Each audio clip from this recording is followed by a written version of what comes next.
नमस्कार दोस्तों। इस वीडियो में हम लोग वितान जो पुस्तक है कक्षा 12 की, उसमें अगला जो अध्याय है जूझ, ये एक आत्मकथात्मक शैली में लिखा गया उपन्यास है। आनंद रतन यादव एक मराठी के सुप्रसिद्ध लेखक हुए हैं। उनके जूझ उपन्यास को यहाँ पर हिंदी में रूपांतरित करके अपने पाठ्यक्रम में जोड़ा गया है। तो देखिएगा, आनंद रतन यादव हैं, उनका जन्म हुआ था 30 नवंबर 1935 को और देहांत है वो हुआ था 27 नवंबर 2016 को। देखिएगा, ये जो सीबीएसई या आरबीएसई कोई भी बोर्ड हो, ये किताबों को क्या है कि दोबारा अपडेट नहीं कर पा रहे हैं। इस कारण से अपने को पुस्तक में सिर्फ उनका जन्म ही मिलता है, उनके देहांत की दिनांक है वो नहीं मिलती है। तो आप लोग अपने पुस्तक में नोट कर लीजिएगा कि 2016 में इनका देहांत हो गया था। आनंद यादव एक मराठी लेखक हैं। जन्म 1935 में कागल कोल्हापुर महाराष्ट्र में हुआ। आनंद यादव का पूरा नाम था आनंद रतन यादव। द्वितीय श्रेणी में इस प्रकार के प्रश्न पूछ लिए जाते हैं। आनंद रतन यादव साहित्य में आनंद यादव के नाम से ये काफ़ी लोकप्रिय हुए हैं। आनंद यादव ने मराठी और संस्कृत साहित्य में एमए की थी, स्नातकोत्तर की डिग्री हासिल की, मतलब MA master of arts. Anand Yadav हैं वो लंबे समय तक पुणे विश्वविद्यालय में मराठी विभाग में कार्यरत रहे थे। इन्होंने मराठी और संस्कृत दोनों में एमए किया, परंतु ये हैं वो व्याख्याता जो बने थे, प्रोफेसर वो बने थे मराठी भाषा के। आनंद यादव की लगभग अब तक 25 पुस्तकें प्रकाशित हो चुकी हैं। अच्छा कथन है, पूछा जा सकता है। ये भारतीय ज्ञानपीठ से प्रकाशित इनका एक प्रसिद्ध नाटक है नटरंग, जो कि हिंदी पाठकों के बीच में बहुत चर्चित रहा था, यानी सुपरहिट रचना है इनकी। आनंद यादव को जूझ उपन्यास के लिए 1990 ईस्वी में साहित्य अकादमी पुरस्कार मिला था। दोनों कथन काफी महत्वपूर्ण है, परीक्षा उपयोगी है। ठीक है, अब देखिए पाठ का परिचय करते हैं अपन। ये जूझ जो उपन्यास है वो आनंद यादव का आत्मकथात्मक शैली में लिखा गया उपन्यास है। उसका कुछ अंश यहाँ पर जोड़ा गया है, पूरा जूझ उपन्यास यहाँ पर नहीं जोड़ा गया है। ठीक है, मराठी भाषा में इस जूझ उपन्यास का शीर्षक जो था वो मित्रों था जोभी नाम से। क्या नाम से था? जोभी नाम से उन्होंने लिखा था मराठी भाषा में, और उसका हिंदी जो अनुवाद है वो केशव प्रथम वीर के द्वारा किया गया था। इसका हिंदी में अनुवाद है वो केशव प्रथम वीर के द्वारा जूझ शीर्षक नाम से किया था। एक ये आनंद यादव हैं वो एक किशोर के देखे गए और भोगे गए गंवई यानी गांव के जीवन के खुरदरे यथार्थ और उसके रंगारंग परिवेश को अत्यंत ही विश्वसनीय जीवंत गाथा के रूप में इस उपन्यास में लिखा है। इस आत्मकथात्मक उपन्यास में जीवन की मर्म स्पर्शी चित्रण तो है ही, और साथ ही साथ में अस्त व्यस्त और अलमस्त निम्न मध्यम वर्गीय ग्रामीण समाज में लड़ते जूझते किसान मजदूरों के संघर्ष की एक अनूठी झांकी है वो अपने को पढ़ने को मिलेगी।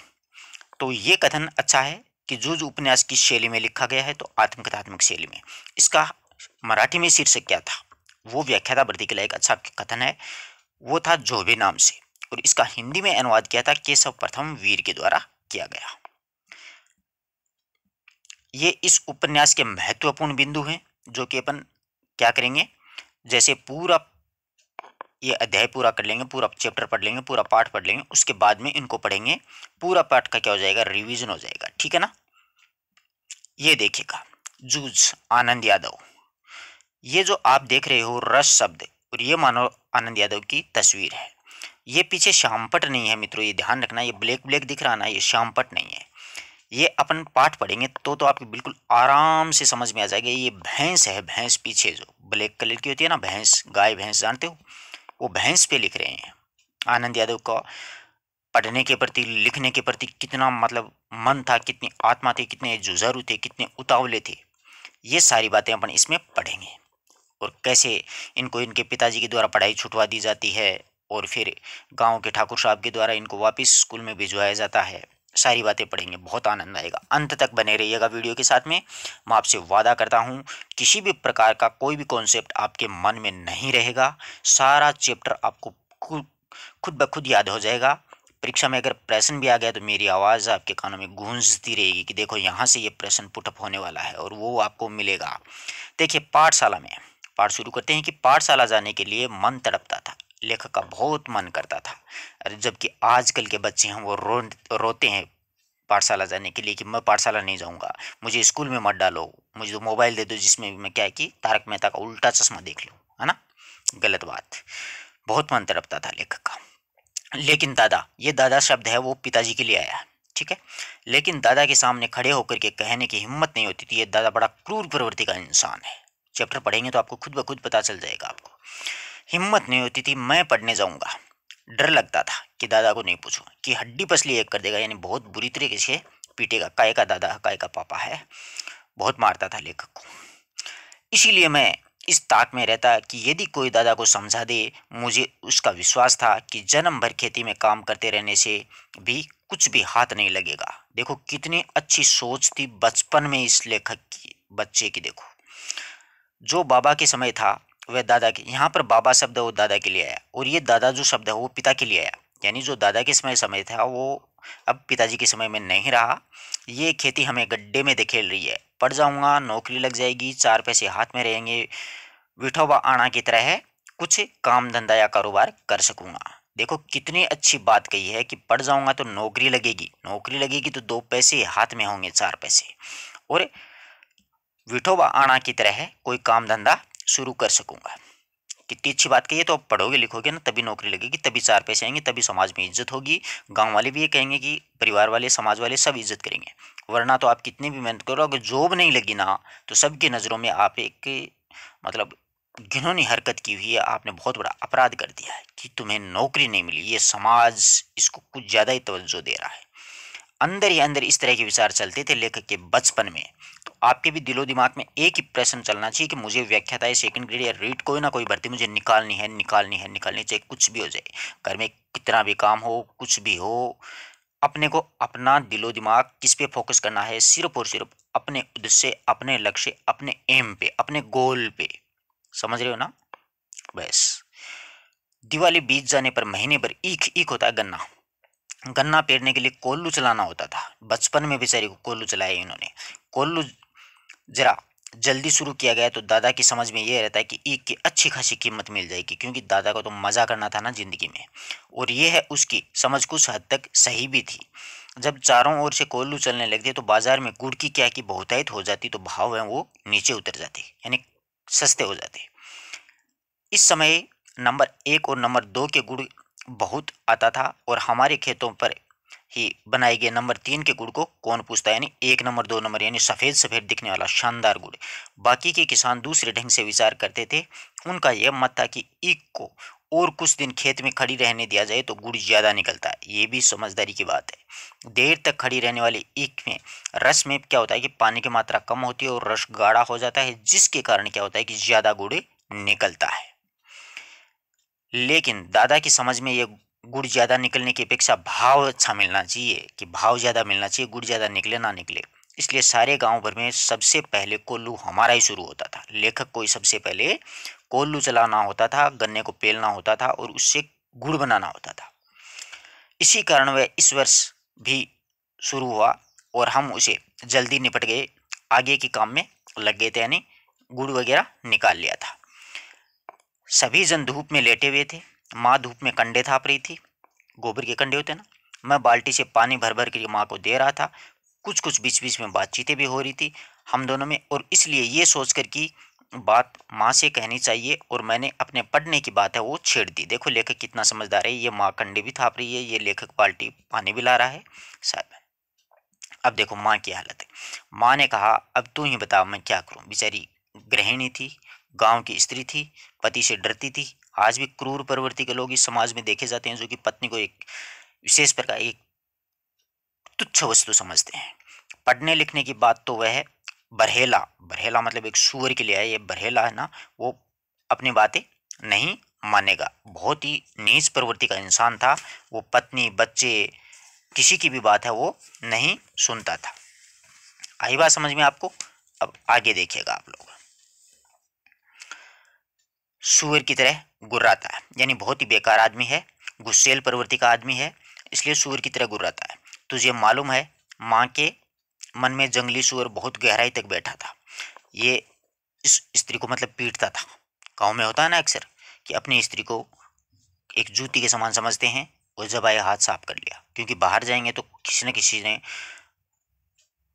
मार खा करके ही आते हैं, परंतु घर में आकर के वो शेर हो जाते हैं और अपनी पत्नी और बच्चों पर गुस्सा निकालते हैं, और उनका कोई पास ऑप्शन ही नहीं होता ऐसे लोगों के पास। तो ये बेचारी डरती थी, ग्रामीण स्त्री थी, घरेलू। अब मड़ा मड़ा होती है खेती।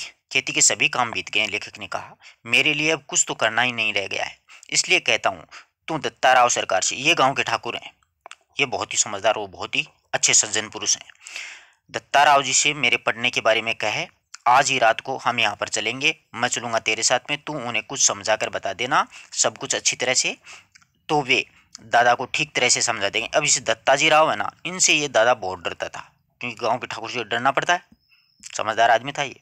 ठीक है चलेंगे, माँ ने हमें बोली। माँ ने हाँ तो की, लेकिन अंदर ही अंदर माँ के स्वर में उदासी थी, बेचारी डरती थी, गांव की औरत थी। मुझे भी मालूम था कि इतना करने पर भी कोई लाभ नहीं होगा, लेकिन वह मेरा मन रखने के लिए तैयार हो गई बेचारी। माँ तो बच्चे के लिए तड़पती है ता जिंदगी। मेरी तड़पन वह समझती थी।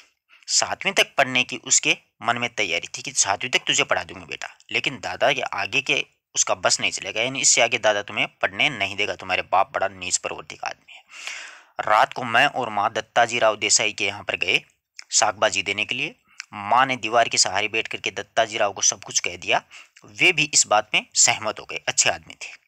माँ ने यह भी बताया कि दादा सारे दिन बाजार में रखमाबाई के पास गुजारता है। यह अच्छा कथन है व्याख्याता भर्ती में कि दादा पूरे दिन कहाँ पर गुजारता है। यह रखमाबाई कोई शायद होगी, कोई कोठा वोठा चलाने वाली, पता नहीं, नीच प्रवृत्ति की भी तो होती हैं स्त्रियाँ, एक्चुअली में ये ऐसी हो सकती है। वहाँ पर गुजारता है क्योंकि मजे लेता है तो लाइफ के। खेती के काम में हाथ नहीं लगाता है, क्यों लगाएगा, जब बेटा और पत्नी दोनों हैं तो महाराज तो क्यों लगाएंगे हाथ। माँ ने देसाई को यह विश्वास दिला दिया कि दादा को सारे गांव भर में आज़ादी के साथ में घूमने को मिलता है, सांड की तरह घूमता है वो पूरे गांव में, इसलिए उसने मेरा पढ़ना बंद करके मुझे खेती में जोत दिया है। ये सुनते देसाई राव हैं वो चिढ़ गए, बिल्कुल सही चिढ़े थे बेचारे, कि खुद तो सांड की तरह घूमता और बीवी बच्चों को खेती में जोत दिया। और आने दे, अब उसे सुनाता हूँ कि नहीं, अच्छी तरह देख लेना कि अब उसकी मैं खाल खींच दूंगा। गांव के ठाकुर ने अब इनकी सपोर्ट ले ली। उड़ते उड़ते मैंने दत्ताजी राव से कहा था कि अब जनवरी का महीना चल रहा है, अब परीक्षा नज़दीक आ गई है, मैं यदि अभी भी कक्षा में जाकर के बैठ गया तो पढ़ाई की दोहराई कर लूंगा, और 2 महीने में बहुत अच्छी तरह से पढ़ करके 5वीं की सारी तैयारी हो जाएगी और मैं परीक्षा में पास हो जाऊंगा। देखो लेखक को इतना भरोसा था, ऐसा मन में एक संकल्प, एक दृढ़ विचार होना चाहिए, अपने मन में इतनी मतलब जुनून होना चाहिए कि मैं 2 महीने में भी नैया पार लगा दूं। लेखक ने नैया पार लगा दी, बच्चा था ये, सोचो। अब आपके पास तो टाइम है, इसलिए कह रहा हूं कि लगातार बस लगे रहो लगे रहो लगे रहो, अब की बार छोड़ना नहीं अपन को नंबर। इस तरह मेरा साल बच जाएगा। अच्छे विचार हैं छोटे से बच्चे के। अब खेतों में ऐसा कुछ काम नहीं है, मेरा पहले ही 1 वर्ष बेकार चला गया है, क्योंकि वो तो सांड की तरह घूमता था ना पिताजी, इसलिए पढ़ाई छुटवा दी थी। ठीक है दत्ताजी राव ने कहा, अब तुम दोनों अपने घर में जाओ, और जब वह आए तो मेरे पास भेज देना, और उसके पीछे घड़ी बर्बाद में तुम भी आ जाना रे छोरा। छोरा मतलब लड़का। लेखक को बुला लिया। जी कह करके हम खड़े हो गए। उठते उठते हमने ये भी कहा कि हमने यहाँ आकर के ये सभी बातें कही है, ये मत बता देना, नहीं तो हम दोनों की खैर नहीं है। बेचारे डरते भी थे, डरना पड़ता है, सूर प्रवृत्ति के इंसान होते। माँ अकेली साग बाजी देने के लिए आई थी, ये बता दोगे तो अच्छा होगा कि माँ आपको साग बाजी देने के लिए आई थी, हम गरीब आदमी हैं, वरना हमारी तो खाली खींच लेगा आराम खोर। ठीक है, मुझे जो करना है मैं करूँगा, दत्ताजी राव ने आश्वासन दे दिया। देख, उसके सामने मैं तुझे जो कुछ भी पूछूंगा निडर होकर के साफ साफ उत्तर देना, डरना मत, बस सीधी सी बात है, तू डरना मत। क्यों, बच्चा तो बेचारा डर रहा था। नहीं जी। मैं माँ के साथ लौट आया। घंटा भर बाद में दादा घर आए। पिताजी घर आते हैं, मैं घर में ही था। आते ही माँ ने दादा से कहा, सागबाजी देने देसाई सरकार के यहाँ पर गई थी तो उन्होंने कहा कि बहुत दिन हो गए, तेरा मालिक दिखाई नहीं दे रहा है, खेत से आ जाने पर जरा इधर भेज देना। इसने बात को काट दिया। खेत में कहाँ, वो तो रखमाबाई के पास में पड़ा था, आराम खोरनी के पास में, कुछ काम वाम था। दादा ने अधीरता से पूछा, क्यों ठाकुर जी डरता है कि कुछ काम वाम था क्या? मुझे तो कुछ बताया नहीं उन्होंने। तो मैं हो आता हूँ, तब तक तुम रोटियां सेक ले। गणप्पा, लेखक का बचपन का नाम गणप्पा था, ध्यान रखना। गणप्पा आए तो उसे खेतों में भेज देना पहले ही, कि पानी देने भेज देना। देखो कितना समझदार आदमी है, बड़ा हरामखोर प्रवृत्ति का आदमी है। दादा तुरंत उठ खड़ा हुआ। देसाई के बाड़े को का बुलावा दादा के लिए एक सम्मान की बात थी। दादा नहीं, पूरे गांव के लिए सम्मान की बात थी कि देसाई के बाड़े का बुलावा आया है अपने पास में। आधा घंटा बीत जाने के बाद में माँ ने मुझसे कहा, अब तू भी जा, और कहना जीम ने मतलब भोजन करने के लिए बुलाया। अच्छा, लेखक जाता है। मैं पहुंचा तो सरकार मेरी तरह मेरी राह ही देख रहे थे। क्यों आया रे छोरे? दोनों सब सेटिंग थी ना। तो दत्ताजी राव को भी पता था, लेखक को भी पता था। दादा को बुलाने आया हूँ, अभी खाना नहीं खाया। बैठ बैठ थोड़ी देर, अभी तो आया है मेरे पास में। जी, बैठ गया। अब गणप्पा है, वो भी बैठ जाता है। लेखक धीरे धीरे दत्ताजी राव पूछने लगे, कौन सी में पढ़ता है रे तू? मैं 5वीं में था, किंतु अब नहीं जाता। क्यों नहीं जाता?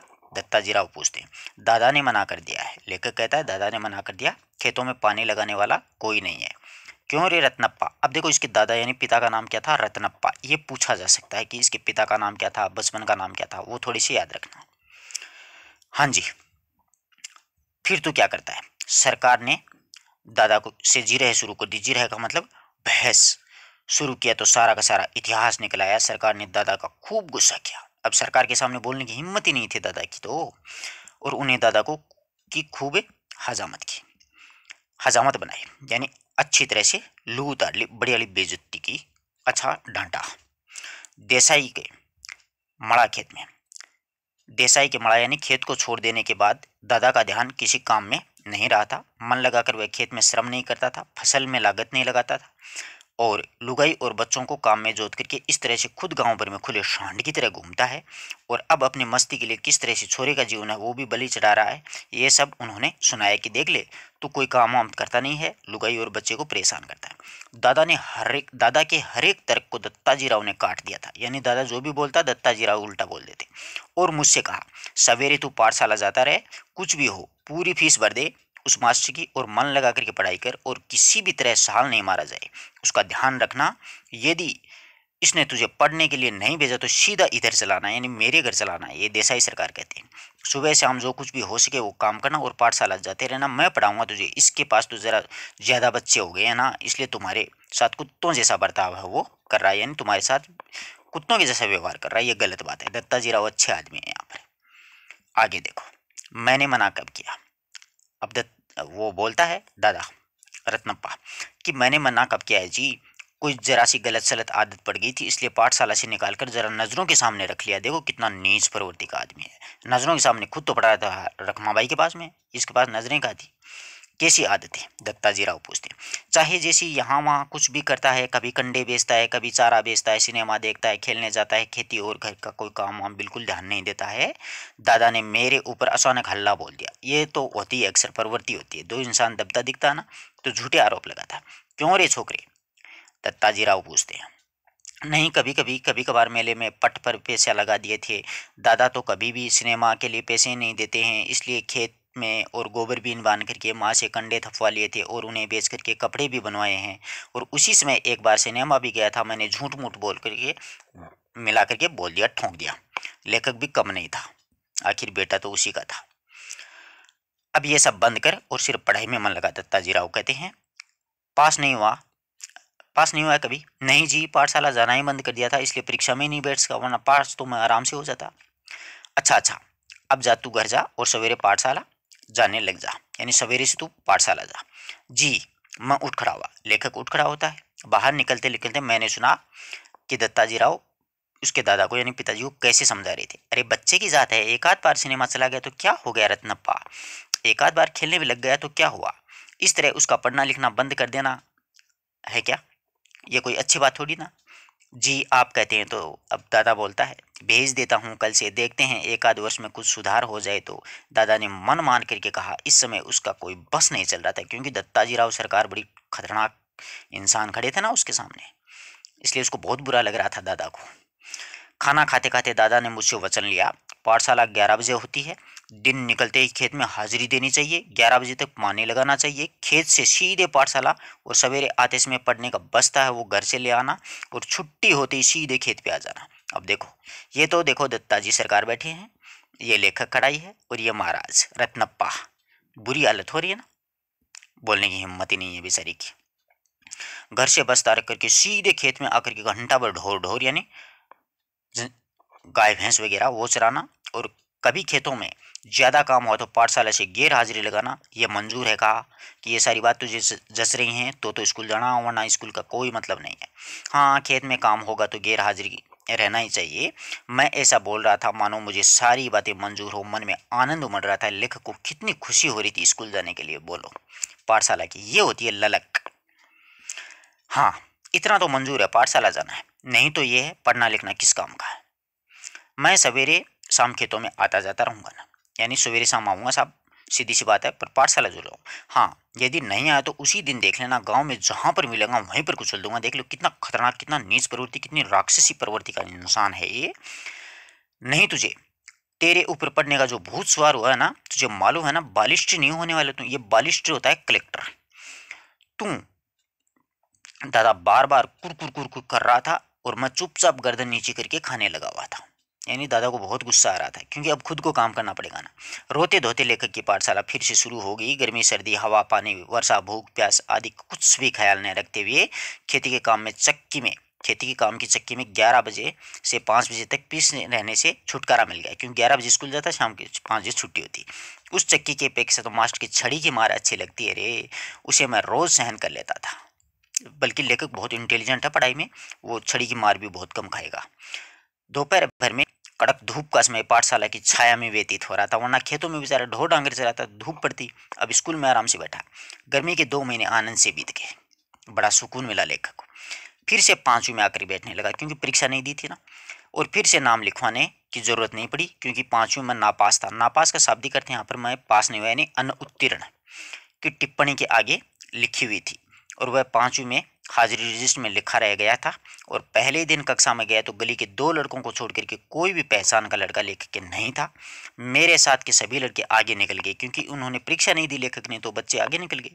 मेरी अपेक्षा कम उम्र और मैं जिन्हें कम अकल का समझता था, उन्हीं के साथ मुझे बैठना पड़ता था।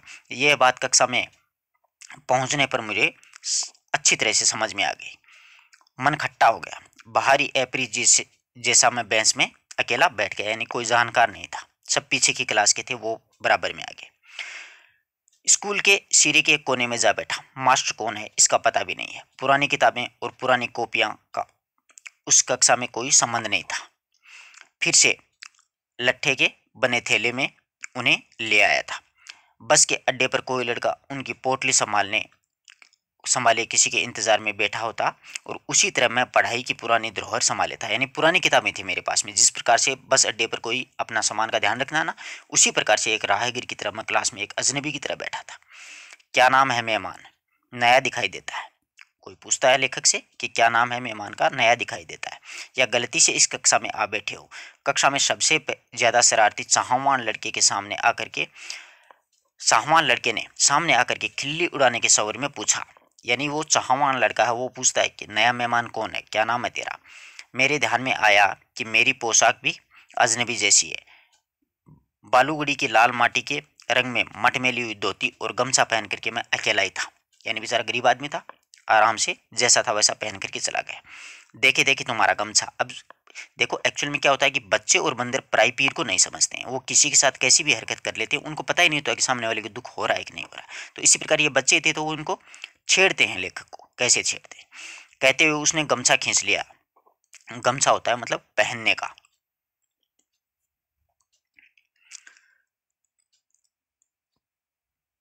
गमछा खींच लिया।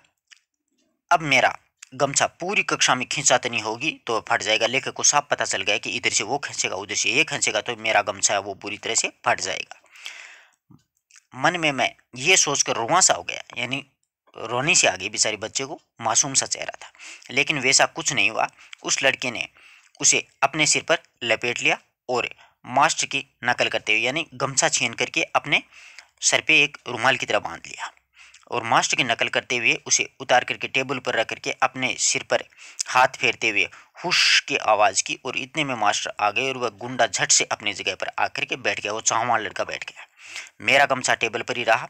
पहले ही दिन इस घटना ने मेरे दिल की धड़कन बढ़ा दी थी और छाती में धक धक होने लग गया।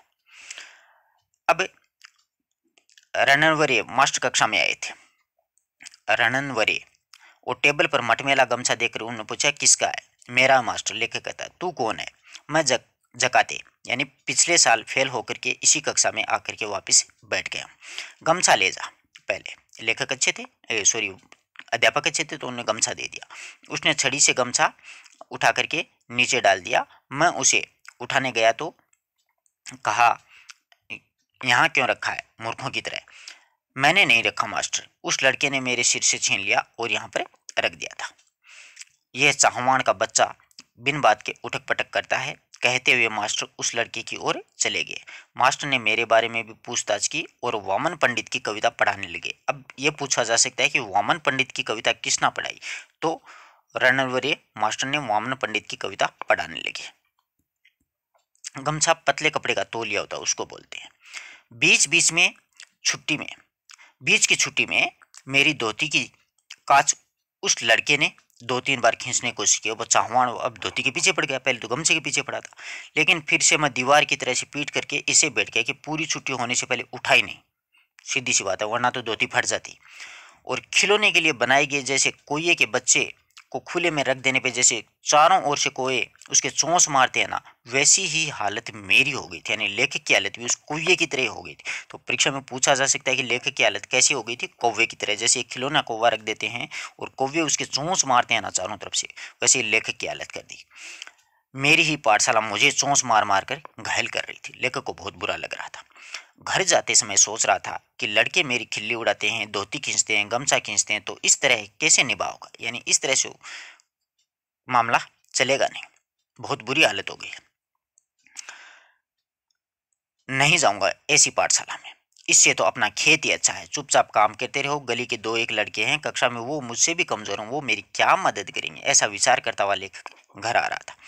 मन उदास हो गया। चौथी से 5वीं तक पाठशाला अपनी सी लगती थी, लेकिन अब एकदम बिल्कुल पराई पराई सी लगने लगी है। अपना वहां पर कोई भी तो नहीं है, ऐसा वो विचार कर रहा था। सवेरा हो जाने पर मैं उमंग में था, फिर से पाठशाला चला गया। माँ के पीछे मुड़ करके एक माँ थी, वो कितनी अच्छी थी देखो। एक टोपी मंगा दी और 2 नई नाड़ी वाली चड्डियाँ भी मेल खाऊ मतलब जिसमें मेल नहीं दिखाई देता है, मटमेले कलर की, और रंग की 8 दिन में मंगवा ली। चड्डी पहन करके मैं पाठशाला जाने लगा और धोती पहन करके खेत में जाना शुरू कर दिया। धीरे धीरे लड़कों से परिचय है वो भी बढ़ गया। अब लेखक का मन लगने लग गया स्कूल में। मंत्री मास्टर, ये क्लास टीचर थे, कक्षा अध्यापक। मंत्री मास्टर कक्षा अध्यापक के रूप में बीच में आए, तो ये पूछा जा सकता है कि कौन से मास्टर वो कक्षा अध्यापक के रूप में है, तो मंत्री मास्टर वो क्लास टीचर है। वे प्राय छड़ी का उपयोग नहीं करते थे, बल्कि हाथ से गर्दन पकड़ करके पीठ में एक ऐसा गुस्सा लगाते थे कि पीठ पर एक जोर का बैठते ही लड़का हुश भरने लगता था, यानी जानते हो ना, कोल में, पीठ में। हाँ, लड़कों के मन में भी उनकी दहशत बैठी हुई थी, क्योंकि ये गणित पढ़ाते थे ना। उस टीचर की दहशत तो हर बच्चे के मन में बैठी होती है जिसको गणित नहीं आती है। इसके कारण उद्यम करने वाले लड़कों को प्राय मौका नहीं मिलता था, पढ़ने वाले लड़कों को शाबाशी मिलने लगी। ये तो खास बात होती है हर एक अध्यापक की, जो पढ़ता है उसको शाबाशी देते ही देते हैं। मंत्री मास्टर हैं, वो क्लास टीचर होने के साथ साथ गणित पढ़ाते थे, इसलिए वो पीठ में हुक बढ़ने लगता और एक बढ़िया सा गुस्सा मारते थे। ये सारे प्रश्न बहुत अच्छे बनते हैं, व्याख्या था भर्ती के लायक। नोट कीजिएगा इन पंक्तियों को आप लोग। गणित पढ़ाते, एक आध सवाल गलत हो जाता तो वे अपने पास में बुला करके समझा देते थे, और एक आध लड़के में कोई मूर्खता दिखाई तो वे उन्हें वहीं पर ठोक भी देते थे। गणित वाला टीचर होता ही कठोर प्रवृत्ति का, इसीलिए सभी को पसीना छूटते थे और सभी लड़के उनकी पढ़ाई करके आने लगे थे। क्योंकि गणित का तो गृह कार्य सब बच्चे करके आते हैं। गणित का जो भी कक्षा में बताया जाता है वो दूसरे दिन पक्का मिलता है, क्योंकि गणित का तो सब बच्चे को डर लगता है, बहुत ज़्यादा डर लगता है कक्षा में। आई थिंक आपको भी लगा होगा। वसंत पाटिल नाम का एक बहुत ही इंटेलिजेंट लड़का था। शरीर में बिल्कुल दुबला पतला था, किंतु बड़ा होशियार था, और उसके सारे सवाल सही हुआ करते थे। स्वभाव से बिल्कुल शांत था, हमेशा पढ़ने में लगा रहता था। घर से पूरी तैयारी करके आता होगा और दूसरे के सवालों की जांच करता, और मास्टर ने उसे कक्षा का मॉनिटर बना दिया। तो पूछा जा सकता है कि कक्षा का मॉनिटर बनाया उस लड़के का क्या नाम है, तो वसंत पाटिल। हमेशा पहली बेंच में बैठता था, बिल्कुल मास्टर के पास में, और कक्षा में उसका बड़ा सम्मान था। इंटेलिजेंट का सभी सम्मान करेंगे, टीचर भी सम्मान करता है। बच्चे बस होते हैं वो चिढ़ते हैं कि ये शिक्षकों में गुलामी करता है, फलामा डिमका, ऐसी बसी बातें तो बचपन में होती रहती है। मुझे ये लड़का मेरी अपेक्षा छोटा लगता था। मैं उससे पहले ही 5वीं में पहुंच गया था और गलती से पिछड़ गया हूँ। ये लेखक कहता है कि मैं तो पहले पहुंच गया, गलती से पिछड़ गया हूँ, इसलिए मास्टर को कक्षा की मॉनिटरी मेरे हाथ में सौंपनी चाहिए थी। मुझे ऐसे लगने लगा। दूसरी ओर ये भी लगता था कि मुझे तो 2 महीने में ही 5वीं की पूरी तैयारी करके अच्छी तरह से पास होना है। कक्षा में दंगा करना, पढ़ाई की उपेक्षा करना मेरे लिए मुनासिब नहीं, ये मेरे लिए ठीक नहीं होगा। हम तो इस कक्षा में ऊपरी हैं, ये है नहीं भूलना चाहिए कि मुझे तो पास होना है भैया। इन सब बातों के कारण मेरा ध्यान पढ़ाई की ओर हो ही रहा था और वसंत पाटिल की तरह मैं पढ़ाई का काम करने लगा। मैं अपनी किताबों पर अखबारी कागज के कवर चढ़ा लिए और अपना बस्ता व्यवस्थित रखने लगा। हमेशा कुछ न कुछ और पढ़ने बैठता था। और उसने यदि कक्षा में कोई शाबाशी का काम किया हो तो मैं दूसरी दिन वैसा ही कुछ काम करने लगा और मन की एकाग्रता के साथ में गणित झटपट मुझे समझ में आने लगी और सवाल हैं वो सही होने लगे। ये होती है देखो एक मतलब इंसान में प्रतिस्पर्धा। ये होता है प्रतिस्पर्धा, यानी वसंत पाटिल के कारण लेखक है उसके मन में भी ये इच्छा हो रही तो आपको मैं कह रहा हूँ जो वीडियो सुन रहे हैं उन विद्यार्थियों को कि आपके मन में भी ये होना चाहिए कि पिछले साल उसका नंबर आ गया तो अब की बार मेरा आना चाहिए। पूरा का पूरा फोकस, पूरा का पूरा ध्यान है अपने गोल पे, अपनी पढ़ाई पे ज़्यादा से ज़्यादा समय वेस्ट करें, इसी में फ़ायदा है। कभी कभी वसंत पाटिल के साथ साथ एक तरफ से जैसे वो सवाल पूछता कक्षा में तो दूसरी तरफ से मैं लड़कों को सवाल जांचने लग गया था। देखो कहाँ से कहाँ पहुंच गया बंदा। थोड़े से दिनों में अपनी जगह खुद को बनानी पड़ती है बेटा, दूसरे को नहीं। खुद ही जगह बनानी पड़ेगी इस समाज में, इस नौकरी में और इस परिवेश में। इसी कारण मेरी और बसंत की दोस्ती जम गई थी, क्योंकि दो इंटेलिजेंट ही दोस्त हो सकते हैं, एक कमजोर एक इंटेलिजेंट कभी नहीं हो सकते, है ना। और एक दूसरे की सहायता में कक्षा में हम अनेक काम करने लगे। मास्टर मुझे आनंदा कहकर बुला लगे। अब देखो आनंदा नाम यहाँ से शुरू हुआ था लेखक का। मुझे पहली बार किसी ने आनंदा कहकर पुकारा तो माँ कभी कभी आनंदा कहती थी परंतु बहुत कम कहा करती थी, टीचर ने ही पुकारा था। मास्टरों के इस अपनेपन के व्यवहार के कारण और वसंत की दोस्ती के कारण पाठशाला में मेरा और ज़्यादा विश्वास बढ़ने लग गया। यानी एक्चुअल में ये ऐसा होता है जब अपन पढ़ते हैं तो पढ़ाई में शुरू में मन नहीं लगता अपन का, परंतु धीरे धीरे अपने याद होने लगता है। फिर दूसरे दिन थोड़ा और ज़्यादा, तीसरे दिन ऐसे ऐसे अपनी क्या कैपेसिटी बढ़ानी चाहिए अपन को और धीरे धीरे अपन को आनंद आने लग जाएगा। अपन पूरे पूरे दिन पढ़ने लग जाएंगे और पता भी नहीं चलेगा कि अपने कितने घंटे पढ़ गए, आता ना। परंतु कंटिन्यूटी बहुत ज़रूरी है, निरंतरता बहुत जरूरी है हर काम में। मैं वहाँ सेदगलेकर एक मास्टर मराठी पढ़ाते थे, ये साहित्य के टीचर थे। पढ़ाते समय स्वयं रम जाते थे। देखो पढ़ाना इस तरह से चाहिए कि खुद खो जाए, शिक्षक हो अध्यापक हो वो खुद इस तरह से खो जाए कि बच्चों को भी इसमें मशगूल कर दे, उसमें डुबो दे, तब मजा आता है पढ़ाने में और पढ़ने में भी। तो देखो ये सेंधगलेकर मास्टर ना मराठी पढ़ाते इसमें स्वयं रम जाया करते थे, यानी डूब जाते थे कविताओं में। विशेषतः वे कविता बहुत अच्छे ढंग से पढ़ाते थे। सुरीला उनका गला था, छंद भी बहुत बढ़िया चाल थी और उसके साथ ही रसिकता थी। और उसके पास पुरानी नई मराठी कविताओं के साथ साथ उन्हें अनेक अंग्रेजी कविताएं भी कंठस्थ थी। बहुत अच्छे अध्यापक थे, बहुत अच्छे विद्वान थे। अनेक छंदों की लय ताल गति उन्हें अच्छी तरह से आते थे कि छंद को कैसे पढ़ा जाता है, उसमें अलंकार कैसे निकाला जाता है, उसमें कौन सा रस है, वो सारी बातें बताते थे। पहले वे एक आध कविता खुद गा करके सुनाते थे, फिर बैठे बैठे अभिनय के साथ में कविताओं का भाव को ग्रहण कराते थे। अभिनय अभिनय मतलब ऐसे हाव भाव करते थे हाथों से और गर्दन को झुकाते थे, कभी मतलब श्रृंगार का आ गया तो उस प्रकार से अपने शरीर को थिरकाते थे, इस प्रकार से करते। उसी भाव की किसी अन्य कविता को वह सुना करके दिखाते थे। और बीच बीच में कवि यशवंत, वाभय, बोरकर और भारत तांबे, गिरीश, केशव कुमार, ये सारे मराठी के कवि हैं। ये ध्यान रखना, ये पूछा जा सकता है कि ये विद्वान कौन सी भाषा के हैं, तो मराठी के कवि हैं। आदि के साथ ही वह अपनी मुलाकात के संस्मरण भी सुनाते थे, यानी इनके साथ ये पढ़े लिखे थे या इनसे मिले हुए थे तो मतलब इनके संस्मरण बताया करते थे कि गिरीश सर ऐसे कविताएं पढ़ाते थे हमें, या फिर ऐसे कविताएं लिखते थे, या फिर भारत तांबे ऐसे लिखते थे, भाभे बोरकर ऐसे लिखते थे, यशवंत ऐसे लिखते थे। ऐसे सारी बातें वो बतलाया करते थे। तो बच्चों का एक्चुअल में क्या है कि मन लगा रहता था कि शिक्षक बच्चों के साथ जब तक मतलब अपने विचार आदान प्रदान नहीं करता ना तो बच्चों को भी बात समझ में नहीं आती है। ऐसे कक्षा में आया और फटाफट फटाफट पढ़ाने लग गया तो बच्चे उसमें क्या हो जाते हैं, बोर हो जाते हैं, उनका मन नहीं लगता। इसलिए बीच बीच में बच्चों के विचार भी जानने चाहिए और बच्चों को अपने बारे में बताना चाहिए, बच्चों से बच्चों के बारे में पूछना चाहिए कि बच्चों को भी अच्छा लगता है कि शिक्षक हमसे बात कर रहे हैं, हमसे नज़दीकियाँ बढ़ा रहे हैं, तो अच्छा लगता है थोड़ा। तो वे स्वयं भी कविता करते थे और याद आ गई तो अपनी लिखी हुई एक आध कविताएं वो गुरुजी सुना दिया करते थे। ठीक है, तो ये अच्छा प्रश्न बनता है। व्याख्या था भर्ती के लायक कि मराठी कौन पढ़ाते थे, तो सेंध गलेकर। अब इनका पूरा नाम तो इसमें है नहीं, नयवा सेंध गलेकर, हो सकता है बहुत लंबा नाम है इसलिए शॉर्ट में हो गया है ना। अब देखो, ऐसे सुना दिया करते थे। ये सब सुनते हुए, अनुभव करते हुए मुझे अपना भान ही नहीं रहता, भान मतलब मुझे मेरा ध्यान ही नहीं रहता था कि मैं कहाँ खो गया, लेखक खुद खो जाते थे, भान ही नहीं रहता।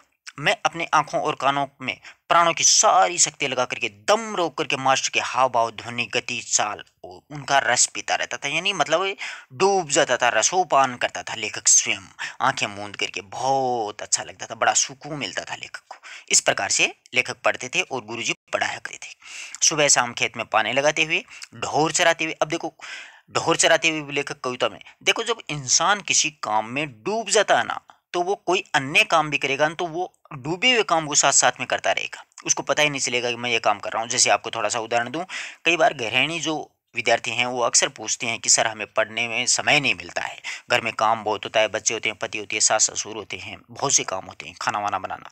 तो मैं उनसे एक ही बात कहना चाहूँगा, अब अगर आप खाना बना रहे, कोई दिक्कत नहीं, खाना बनाते जाओ, आपका फोकस, आपका दिलो दिमाग किस पे रखना है अपन को, सिर्फ और सिर्फ अपने उद्देश्य पे, अपने को सिर्फ पढ़ाई पे। तो अपना कोई भी वीडियो चला लो, चाहे जीके का चलाओ, चाहे हिंदी का चलाओ, कुछ भी चलाओ, आपका ध्यान वहीं होना चाहिए, खाना इधर से बन रहा है, कोई दिक्कत नहीं। ये नहीं है कि खाना जल जाए कभी, आप उसको जला जलू के ऐसे खत्म कर दो मामला, थोड़ा सा ध्यान उस पर भी देना है, परंतु साथ साथ में अपना स्पेशली फोकस अपने उद्देश्य पे देना है, अपनी पढ़ाई पे देना है। आगे बात समझ में।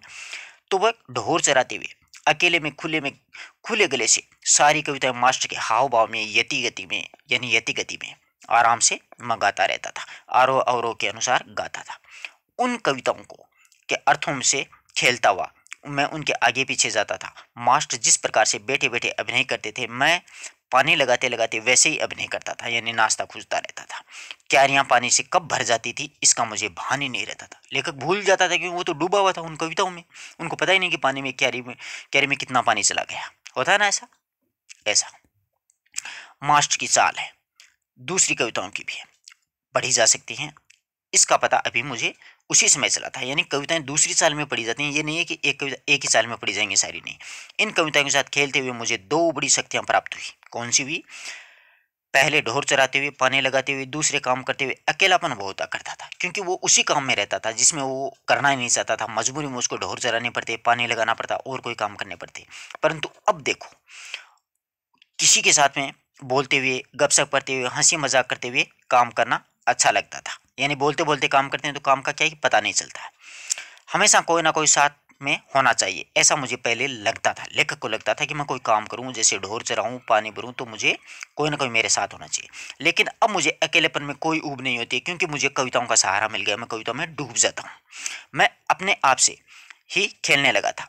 उल्टा अब तो ऐसा लगने लगा कि जितनी देर मैं अकेला रहूं उतना ही मेरे लिए बहुत अच्छा रहेगा, यानी जितने समय अकेला रहूं मुझे अच्छा लगेगा। इसी प्रकार आप सोचो कि मैं जितनी देर अकेला रहूंगा तो मुझे पढ़ाई में और ज़्यादा समय मिलेगा, पढ़ाई में डूब जाओ, पाठों को दोहराने लग जाओ कि फलाने पाठ में ये बात हो रही थी, फलाने पाठ में ये बात हो रही थी, उसमें गूंगे में ये बताया था, रंगे रागों में उसमें ये बताया था। ऐसे आपके दिमाग में चलना चाहिए। एक बार पाठ पढ़ के, एक बार वीडियो सुन के आप लोग बिल्कुल आंखें बंद करके और उस पाठ के बारे में गुनगुनाया करो, बातें किया करो और उनको मतलब उच्चारण किया करो, पढ़ा करो उसको।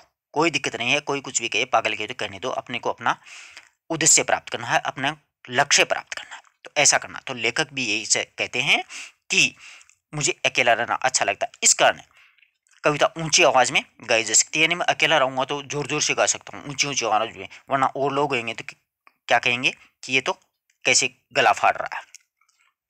गाई जा सकेगी, किसी तरह का अभिनय भी किया जा सकेगा, कविता गाते गाते थूई थूई करके नाचा भी जा सकता है। देखो लेखक को बड़ा मजा आ रहा है, मैं सचमुच ही नाचने लगता था। मैंने अनेक कविताओं को अपने खुद की चाल में गाना शुरू कर दिया और अनंत कानेकर की कविता जिसकी पहली पंक्ति, ये व्याख्याता भर्ती के लायक अच्छा प्रश्न है। अनंत कानेकर की कविता जिसकी पहली पंक्ति इस प्रकार है कि चांद रात पसरीते पांडरी गाये धरणीवरी को मैंने मास्टर की चाल से अलग मैंने बैठा करके गाई थी। तो ये पंक्ति परीक्षा में, व्याख्याता भर्ती में यूं की यूं उठाई जा सकती है और ये किसकी है यूं पूछा जा सकता है। यहाँ पर अनंत काणेकर है, तो लेख मास्टर जी ने अलग ढंग से गाई और लेखक ने अपने साल में बैठा करके गाए। और ये साल जो थी ये एक सिनेमा के गाने पे आधारित थी। वह गाना था केशव करनी जाति का। ये भी अच्छा गहराई का प्रश्न है कि किस साल में गाई थी, वो गाना किसका था? केशव करनी जाति का। केशव करनी जाति नामक एक छंद था, उसमें बैठा करके गाई थी। और उस कविता की मैं मास्टर की अपेक्षा ज़्यादा अच्छी गाई थी मैंने। यति गति होती है कविता में रुकने का नियम। यानी मास्टर जी से अच्छा अभिनय के साथ में गाता, चेहरे पर कविता के हाव भाव पैदा करने का प्रयत्न करता। मास्टर को मेरा प्रयत्न इतना अच्छा लगा कि उन्होंने छठी सातवीं कक्षा के सभी लड़कों के सामने मुझे बुला करके पाठशाला के एक समारोह में उसे गवाया, जिस कारण मुझे ऐसा लगा कि मेरे कुछ नए पंख निकल आए। अरे अलग फीलिंग आती है, वास्तव में बहुत अच्छा लगता है इंसान को। और ये बच्चा था, तो यानी गुरुजी जब अपना सम्मान करते हैं तो सच बताता हूँ बहुत अच्छा लगता है, अच्छी अच्छी फीलिंग आती है, यानी गदगद हो जाता है पूरा मन। मास्टर स्वयं कविता करते थे, सेंध गलेकर जी, और अनेक मराठी कविताओं के काव्य संग्रह उनके घर में थे। वे उन कवियों के चरित्र, उनके संस्मरण बताया करते थे। और इसके कारण ये कवि लोग, लेखक को तब पता चला कि ये कवि लोग मुझे आदमी लगने लगे थे। खुद सेंध के लेकर मास्टर कवि थे, इसलिए ये मुझे विश्वास हुआ। अब मैंने आपको बताया था ना कि ये कोई ब्लैक बोर्ड नहीं है, ये भैंस है, ये आप स्वयं देख सकते हो, है ना। पाठ शुरू हुआ था उस समय आया था ये शब्द, देख लो।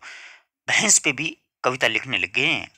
ये होती है सनक, ये होता है एक जुनून, एक जोश, कि कवि भी अपने जैसे हाड़मास का या क्रोध लोभ का मनुष्य होता है। लेखक पहले सोचता था कि कवि पता नहीं किस प्रजाति के प्राणी होते हैं, परंतु अब पता चला कि कवि भी अपने जैसे हाड़मास के मनुष्य होते हैं। मुझे भी लगा कि मैं कविता कर सकता हूँ। मास्टर के दरवाजे पर छाई हुई एक मालती की बेल पर मास्टर ने एक कविता लिखी थी, और यह कविता और वह लता मैंने दोनों ही देखी, यानी कविता भी पढ़ी है, देखी है, और लता भी देखी है। उसके कारण मुझे लगता है कि अपने आसपास के, अपने गांव के खेतों में कितने ही ऐसे दृश्य हैं जिन पर मैं कविता बना सकता हूँ। ये सब सब कुछ अनजाने में होता रहता था। भैंस चराते चराते मैं फसलों पर और जंगली फूलों पर तुकबंदी करने लग गया था, और उन्हें जोर जोर से गुनगुनाता भी रहता। मास्टर को दिखाने भी लगा था, और कविता लिखने के लिए मुझे मास्टर जी ने सिखाया था। मास्टर जी से सीखा, और मैं कागज और पेंसिल रखने लगा था। कभी वह न होते तो लकड़ी के छोटे छोटे टुकड़ों से भैंस की पीठ पर भी रेखा खींच करके, यानी कागज पेंसिल नहीं होते तो भैंस की पीठ पर भी कविता लिख देते थे, कविता लिखता था। या फिर पत्थर की शिला पर कंकड़ में लिख लेता था। जब कंठस्थ हो जाती तो उसे पहुँच देता था, और किसी रविवार के दिन एक आध कविता बन जाती तो सोमवार के दिन मास्टर जी को सबसे पहले दिखाता था। यह होता है गुरु के प्रति समर्पित भाव। बहुत बार तो सवेरा होने तक का धीरज छूट जाता है, यानी रात को लिखता था तो ऐसे लगता है यार कब दिन निकलेगा और कब मैं गुरु जी को दिखाऊंगा। और मैं रात को ही मास्टर जी के घर जाकर कविता दिखाया जाता था। देखो सनक, देखो जुनून, देखो मतलब एक नशा कविता का लेखक के मन में। वे उसे देखते और शाबाशी देते थे, क्योंकि काम में शाबाशी वाले करते थे लेखक। और फिर कभी कभी तो कविता के शास्त्र पर भी पूरी महफिल हो जाती थी। अब देखो पूरा लेखक वो कविता में डूब गया तो लेखक के गुरुजी हों उनको पास में बुला लेते थे, सारी बातें समझाते। बोलते बोलते मास्टर बता दे कवि की भाषा कैसी होनी चाहिए, संस्कृत भाषा का उपयोग कविता के लिए किस तरह से अच्छा होता है, छंद की जाति कैसे पहचानी जाती है, उसका लय क्रम कैसे होते हैं, और कविता में अलंकारों की सूक्ष्म बातें कैसी होती हैं। अलंकारों का भी अपना एक अलग शास्त्र होता है। कवि को शुद्ध लेखन क्यों करना जरूरी होता है, शुद्ध लेखन के नियम क्या होते हैं, आदि अनेक विषयों पर वो सहज बातें मुझे बताते रहते थे। अच्छे गुरुजी थे इसलिए सारी चीजें उनको बताते थे, वरना तो डेंजरियस होते तो नहीं बताते। मुझे उनके प्रति अपनापन अनुभव होता, लेखक को बहुत अच्छा लगता, क्योंकि जब अपन को मतलब सब कुछ बताने लग जाता है ना कि बेटा ऐसे करो ऐसे करो, तो मतलब बच्चे का अपनापन है वो गुरुजी के प्रति आदर सम्मान का भाव वो दुगुना तिगुना बढ़ जाता है ना। वैसे ऐसा ही होना चाहिए गुरुजी को। वे मुझे पुस्तक देते, अलग अलग प्रकार की कविता संग्रह देते, और उन्होंने कई नई तरह की कविताएं सुनाई, तो लगा मैं इस डर्रे पर कविता बनाऊं, यानी लेखक को भी लगा कि मैं भी इस तरह की कविता लिखूं। फिर तो सारे दिन उस दिशा में ही कोशिश चलती रहती कविता लिखने में। उन बातों से मैं सेंध के लेकर मास्टर के बहुत नज़दीक पहुंच गया। यानी आप शिक्षक को जितना ज़्यादा सम्मान दोगे, जितना ज़्यादा बातों को पूछोगे, तो उतना ही उनके नज़दीक जाओगे। उसे कटो मत। आप जिस भी अध्यापक से पढ़ रहे हो तो गुरुजी को ज़्यादा से ज़्यादा पूछो, ज़्यादा से ज़्यादा उनसे बात करो। गुरुजी को आपके बारे में पता चलेगा, आपको भी गुरुजी के बारे में पता चलेगा, अच्छा लगेगा, दोनों का रिश्ता अच्छा बनेगा। और जाने अनजाने में क्या होता है, लेखक ने मराठी भाषा सुधरने लगी और लिखते समय में बहुत सचेत रहने लग गया, अलंकार, छंद, लय आदि की सूक्ष्मता से देखने लग गया, शब्दों का नशा चढ़ने लग गया और ऐसा लगने लग गया कि मन ही मन कोई मधुर बाजा बजता रहता था। ये एक जूझ उपन्यास का अंश अपन ने पढ़ा है और ये हिंदी में इसका अनुवाद है वो केशव प्रथम वीर के द्वारा किया गया है। ये प्रश्न अच्छा बनता है, यहाँ पर बहुत कम विद्यार्थियों की नजरें जाती हैं, वो इतना सोचते नहीं हैं, एक बार सरसरी नजरों से पढ़ते हैं। तो ध्यान रखना, जो जो बातें मैंने बताई हैं वो आप अंडरलाइन कीजिएगा। अब ये जो अपने पूरा जो अध्याय पढ़ा है, जूझ उपन्यास का पूरा एक अंश अपन ने पढ़ा है, लेखक का बचपन से लेकर के कविता लिखने तक का दौर अपन ने पढ़ा है, उसका मैं आपको सारांश बतला देता हूं। पूरे पाठ का निचोड़ जिसको बोलते हैं ना, वो निचोड़ अपने अब पढ़ेंगे। ठीक है, आपको पूरा जो उपन्यास है वो याद हो जाएगा। देखिएगा, आत्मकथात्मक उपन्यास है, ठीक है, क्योंकि खुद के बारे में लिखा है लेखक ने। ये मराठी भाषा में जो भी शीर्षक से प्रकाशित हुआ था, हिंदी में अनुवाद केशव प्रथम वीर के द्वारा किया गया था। आनंद यादव का पूरा नाम था आनंद रतन यादव। आनंद व उसकी मां ने आनंद के दादा के दत्ताजी राव सरकार से क्या की थी, शिकायत की थी। तो पूछा जा सकता है किससे शिकायत की, दत्ताजी राव से। आनंद के दादा सारा दिन रखमाबाई के यहाँ पर गुजारा करता था। पूरी बात बताइए ना। आनंद 5वीं कक्षा में 20 में छोड़ दी थी। दादा आनंद को गणप्पा कह करके पुकारता था। क्या कहता था, गणप्पा। और इसका नाम क्या था, दादा का रत्नप्पा। दत्ताजी राव आनंद के पिता को रत्नप्पा कह करके पुकारते थे। आनंद सुबह उठ करके खेत मड़ा में 11 बजे जाकर 11 बजे तक पाने लगा था, फिर स्कूल जाता। छुट्टी होते आनंद सीधा खेत में आकर घंटे भर ढोर चराता, यानी पशु चराता। कक्षा में जब आनंद गया तो गली के 2 लड़कों को छोड़कर कोई भी उनके पहचान का नहीं था। मास्टर के पूछने पर आनंद ने अपना नाम जकाते बताया था। क्या नाम बताया था, जकाते। अच्छा प्रश्न है, ध्यान रखना, ऐसे प्रश्न परीक्षा में पूछे जा सकते हैं। आनंद को 7वीं तक पढ़ने के लिए माँ ने तैयारी की थी। कक्षा में सबसे ज्यादा शरारती लड़का चाहवान था, जिसने गमछा खींचा था, धोती खींच रहा था। पहले रानवरे मास्टर कविताएं पढ़ाते थे, बाद में नेवा सेंध लेकर मराठी पढ़ाने लगे और उसी से आनंद ने कविताएं सीखी। मंत्री मास्टर गणित पढ़ाते थे। मंत्री मास्टर आनंद के कक्षा अध्यापक थे, यानी क्लास टीचर थे। रणवीर मास्टर ने वामन की कविता सुनाई। वामन की कविता किसने सुनाई, रणवीर मास्टर ने। कक्षा में वसंत पाटिल कक्षा का क्या था, मॉनिटर था। अनंत काणेकर की कविता जो थी वो चांद रात पसारिए पढ़ारिए गाय धरनी तरी को आनंद ने केशव करनी जाति के छंद में अपने राग में भी उसको गाया था। काफी अच्छे गहराई के कथन है। आप लोग अगर चाहें तो इसका आराम से स्क्रीनशॉट लेकर के अपना जो नोट्स की बुक होती है ना, उसमें आप नोट कर सकते हैं। ये काफ़ी महत्वपूर्ण है। उपन्यास पढ़ने के बाद में ये अगर आप लोग एक बार पढ़ लोगे तो आपका पूरा रिवीजन हो जाएगा, यानी पूरा अपने को याद आ जाएगा कि हाँ हमने ऐसे ऐसे पढ़ा था। आशा करता हूँ हर एक बात आपको समझ में आई होगी। किसी प्रकार का अगर कोई विद्यार्थी का डाउट हो तो कमेंट कर सकते हो। अपने मित्रों तक ज़्यादा से ज़्यादा शेयर करें, क्या है कि और भी विद्यार्थी इससे लाभान्वित हो सकें। ज़्यादा से ज़्यादा विद्यार्थी लाभान्वित होंगे तो सभी के आशीर्वाद अपन को मिलेंगे, आत्मा सुकून देगी उनकी कि हमें कुछ अच्छा पढ़ने के लिए बताया किसी साथी ने। ठीक है, धन्यवाद दोस्तों।